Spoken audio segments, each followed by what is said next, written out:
नमस्कार साथियों। आज इस वीडियो में हम लोग ज्यूसेप्पे मैत्सिनी का जीवन परिचय को देखेंगे। ठीक है, ये आप लोगों का जो टॉपिक है ये आप लोगों का एग्जाम के दृष्टिकोण से काफ़ी इंपॉर्टेंट है। ठीक है, तो इसी के कारण हम लोगों को ये पढ़ना है। जैसे कि यदि हम लोग इसका जन्म और प्रारंभिक जीवन पर बात करते हैं तो इनका जन्म जो है वो 1807 को मतलब 1807 ईस्वी को जो है इटली के जेनेवा शहर में हुआ था। ठीक है, उनके बारे में यदि बात किया जाए तो एक प्रतिष्ठित राजनेता थे, एक पत्रकार थे और एक राष्ट्रीय एकीकरण के प्रमुख कार्यकर्ता थे। ठीक है, यदि इनके बारे में थोड़ा सा और बात करते हैं उनकी राजनीतिक सक्रियता और विचारधारा के बारे में, तो यहाँ पर आप लोगों को बताया जा रहा है कि मैत्सिनी ने मानना था, मतलब मैत्सिनी का मानना था कि राष्ट्र मनुष्य की प्राकृतिक इकाई है। राष्ट्र क्या है? मनुष्य की प्राकृतिक इकाई है और इटली को छोटे छोटे राज्यों के बजाय एक एकीकृत गणराज्य बनाना चाहिए। एक तरीके से यदि बात किया जाए, जैसे कि आप लोग क्लास 9th और क्लास 10th का किताब में देखोगे तो आप लोगों को देखने को मिलेगा कि इटली को एकीकृत करने के लिए जो है ये भाई साहब मतलब ज्यूसेप्पे मैत्सिनी ने बहुत ज़्यादा प्रयास किया था। ठीक है, क्यों प्रयास किया था? क्योंकि उनको लगता था कि यदि छोटे छोटे राज्यों में विभाजित रहेगा तो कभी भी ये एकीकृत नहीं हो पाएगा, मतलब एकीकृत कभी भी एक नहीं हो पाएगा। साथ ही साथ इस पर अलग अलग साम्राज्य बने रहेंगे, अलग अलग राजा बने रहेंगे, जिसके कारण जो है हमेशा समस्या उत्पन्न होती रहेगी। और इसी के कारण उन्होंने कहा था कि छोटे छोटे राज्यों की बजाय इसको एकीकृत कर देना जरूरी है, मतलब एक कर देना जरूरी है। ठीक है, और लोकतांत्रिक गणराज्य के कट्टर समर्थक थे और राजतंत्र के विरोधी थे। उनके बारे में यदि बात किया जाए तो लोकतंत्र गणराज्य मतलब वो चाहते थे कि लोकतंत्र हो। ठीक है, और ये चाहते थे कि राजतंत्र जो है ये ना हो। इसी के कारण राजतंत्र का ये हमेशा विरोध करते थे, क्योंकि आप लोगों को पता है राजतंत्र में ऐसे बहुत सारे राजा बने हैं जो क्या करते हैं, हमेशा अपने मनमर्जी करते हैं। वो लोगों के हित के लिए नहीं बल्कि अपने हित के लिए कार्य करते हैं। ठीक है, उन्होंने ये भी माना कि राष्ट्र की आज़ादी भगवान की मर्जी है, इसीलिए स्वतंत्रता के लिए संघर्ष आवश्यक है। यदि बात करें उनके बारे में तो उनका एक चीज़ मानना था कि जो राष्ट्र है, ठीक है, उसका आज़ादी जो है वो भगवान की मर्जी है, मतलब भगवान की ही मर्जी है कि राष्ट्र को आज़ाद होना जरूरी है।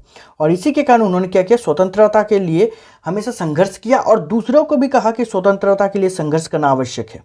ठीक है, आगे यदि बात करते हैं उनके बारे में थोड़ा बहुत और कि क्रांतिकारी गतिविधियां और संगठनों की स्थापना के बारे में, तो यहाँ पर बताया जा रहा है कि 1831 को मतलब 1831 ईस्वी में जब वे मात्र 24 वर्ष के थे तो लिगुरिया में क्रांति फैलाने के एक प्रयास के कारण उन्हें देश निकाल दिया गया। यदि हम लोग बात करते हैं यहाँ पर तो उन्होंने सबसे पहले एक संगठन ज्वाइन किया था। ठीक है, जो कि एक गुप्त संगठन था। और जब वो उस संगठन में रह करके जब आंदोलन कर रहा था तो बाकी लोगों को उस संगठन के बारे में पता चल गया था, क्योंकि उस समय एक तरीका था कि जो राजा होते थे वो क्या करते थे कि जब कोई ऐसा संगठन के बारे में जानते थे जो राजा का विरोध करते थे, वैसे संगठन को वो बंद कर देते थे। और इसी के कारण जब उन्होंने इस प्रकार की क्रांति करने के प्रयास किया तो उसे उस संगठन से निकाल दिया गया। ठीक है, और उसके बाद जब उसको उस संगठन से निकाल दिया गया, उसको देश निकाला घोषित कर दिया, तो उसके पश्चात उन्होंने 2 और भूमिगत संगठन बनाया। भूमिगत संगठन का मतलब ऐसा संगठन जिसके बारे में सभी को पता होता है। ठीक है, पहले यदि बात करते एक जगह है जिसका नाम है मार्सई, जहां पर उन्होंने 1831 ईस्वी को मतलब 1831 ईस्वी को जो है यंग इटली नामक एक संगठन का स्थापना किया था। और दूसरा यदि बात करते हैं तो दूसरा जिसका नाम है बर्न। ठीक है, बर्न में उन्होंने और एक संगठन स्थापना किया 1833 को, जिसका नाम था यंग यूरोप। ठीक है, तो इस प्रकार से उन्होंने 2 संगठन को बनाया। उसका संगठन बनाने का मकसद ये था कि इटली और यूरोप में राष्ट्रवादी आंदोलन को प्रोत्साहित करना और इटली को एकीकृत घोषित करना। ठीक है, ये उनका जो है मकसद था। और इसी के कारण ऐसा नहीं है कि सिर्फ उसमें इटली के ही जो सदस्य थे वही जुड़े थे। यहाँ पर आप लोगों को डिटेल में तो नहीं है, लेकिन यदि आप लोगों को डिटेल में वीडियो चाहिए तो आप लोग कमेंट कर दोगे, मैं आप लोगों के लिए बना दूंगा। ठीक है, लेकिन देखिए यहाँ पर ये जो यंग इटली नामक जो है संस्था है, ठीक है, या तो फिर एक बोल सकते हो संगठन है, इसमें ज़्यादातर जो है इटली के लोग ही थे। लेकिन यंग यूरोप नाम का जो संगठन बनाया गया था उसमें सिर्फ इटली के नहीं बल्कि इटली के बाहर और भी ऐसे बहुत सारे लोग जो मैत्सिनी के तरह ही सोच रखते थे, वो सारे के सारे लोग जो है इसमें शामिल हुए थे। ठीक है, आगे यदि उनके बारे में बात करते हैं कि राष्ट्रीय एकीकरण में उनका क्या योगदान रहा था, तो मैत्सिनी ने इटली के विभिन्न हिस्सों को जोड़कर एक स्वतंत्र गणराज्य बनाने के लिए निरंतर प्रयास किया। उनके बारे में यदि बात किया जाए तो इटली का जो अलग अलग भागों में जो टूटा हुआ था इटली, उसको जोड़ करके एक स्वतंत्र गणराज्य बनाने का प्रयास किया था, परंतु जो राजशाही ताकत थे उन्होंने इसको बहुत बार दबा दिया।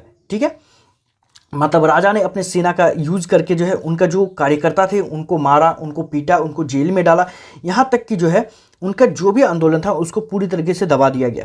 परंतु उन्होंने जो प्रयास किया था जिसके कारण उसको इटली का स्पंदित हृदय कहा जाता है। ठीक है, इटली का स्पंदित हृदय। आगे यदि बात करते हैं तो यहाँ पर आप लोगों को बताया जा रहा है, उसको कहा भी गया उनके पीछे कारण था कि उन्होंने अपने जीवन को इटली के आज़ादी और एकीकरण के लिए समर्पित कर दिया था। ठीक है, उन्होंने अपना पूरा का पूरा जीवन को जो है इटली के आज़ादी के लिए और इटली के एकीकरण के लिए ही पूरी तरीके से समर्पित कर दिया था गया था। ठीक है, या तो फिर कर दिए थे। आगे यदि हम लोग बात करते हैं उनके बारे में थोड़ा सा प्रभाव और विरासत के बारे में, तो मैत्सिनी के विचारों और आंदोलनों ने न केवल इटली में बल्कि जर्मनी, स्विट्जरलैंड, पोलैंड और अन्य देशों में भी राष्ट्रवादी संगठनों को प्रेरित किया था। मैत्सिनी के बारे में बात करें तो मैत्सिनी ने जो भी काम किया था उससे ऐसा नहीं था कि सिर्फ इटली के लोगों को ही फायदा हुआ या इटली के लोग ही प्रोत्साहित हुए थे। यहाँ पर यदि बात करें तो जर्मनी के लोग भी प्रोत्साहित हुए थे, स्विट्जरलैंड के लोग भी प्रोत्साहित हुए थे, पोलैंड के लोग भी प्रोत्साहित हुए थे और भी जो अन्य देश थे उन सभी देशों के लोग भी इससे प्रोत्साहित हुए थे और खुद जो है स्वतंत्रतावादी संगठन का स्थापना किए थे और उन्हीं के आदर्शों पर लड़े थे और आगे भी बढ़े थे। यहाँ तक यदि हम लोग बात करें तो वे भारतीय स्वतंत्रता सेनानी के लिए भी प्रेरणा स्रोत रहे थे। यदि हम लोग बात करते हैं तो भारतीय स्वतंत्रता सेनानी जो अंग्रेजों के विरुद्ध में लड़ाई कर रहे थे वे भी इनसे बहुत ज़्यादा प्रेरित थे। उनके कारण रूढ़िवादी ताकत उनसे भयभीत थी। यदि बात करें रूढ़िवादी ताकत जो थी वो उनसे भयभीत कर रहते थे। आप लोगों को यदि रूढ़िवादी के बारे में पता नहीं कि रूढ़िवादी किसे कहते हैं, आप लोग कमेंट करोगे, मैं आप लोगों को इसका आंसर दे दूंगा, वो भी डिटेल में। ठीक है ना।